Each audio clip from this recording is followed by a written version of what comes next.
नीलो, क्या सोच रही है? कुछ भी नहीं अम्मी। कोई बात तो है?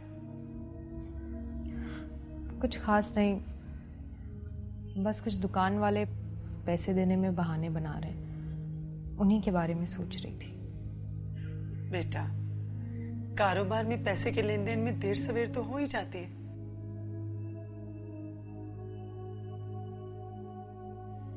नीलो, तू इस रिश्ते से खुश तो है ना?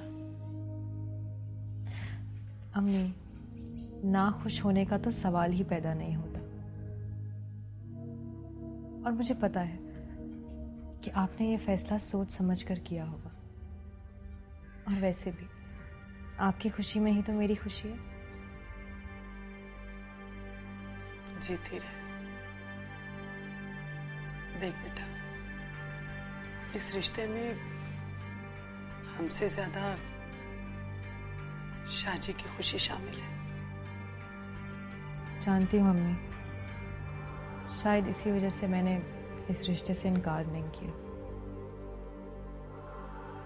और फिर देखना, सदीका बेगम तो बहुत बदल गई है। बार बार मुझसे कह रही थी, लोगों मैं अपनी बेटी बना कर रखूंगी।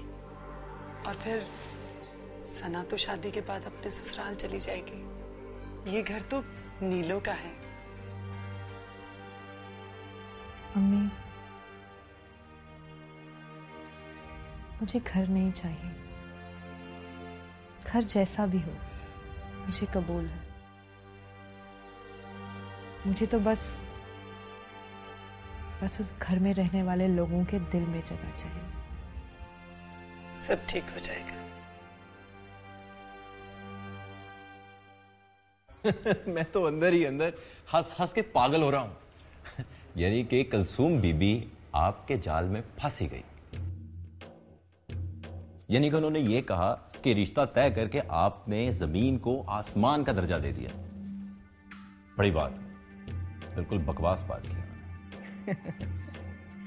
बेटा, उस बेवकूफ औरत को यह नहीं पता कि रिश्ता जोड़कर मैंने उसे जमीन से उठाकर पाताल में फेंक दिया है।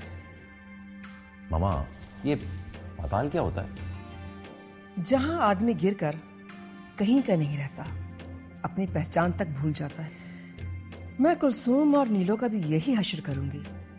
बस एक बार नीलो को दुल्हन बनकर इस घर में आ लेने दो। वाह मम्मा वाह, घर अभी आबाद नहीं हुआ और उसको बर्बाद करने का मंसूबा आपने पहले से बना लिया। सना, तुम अपनी फिलॉसफी अपने पास रखो। अंडरस्टैंड? ये मेरा घर है और यहां मेरी मर्जी चलती है। जो कुछ तुमने सुना है इसे अपने अंदर ही दफन रखना। अगर तुमने ये बातें कहीं लीक आउट की तो तुम्हारा मैं वो हश्र करूंगी कि तुम याद रखोगी।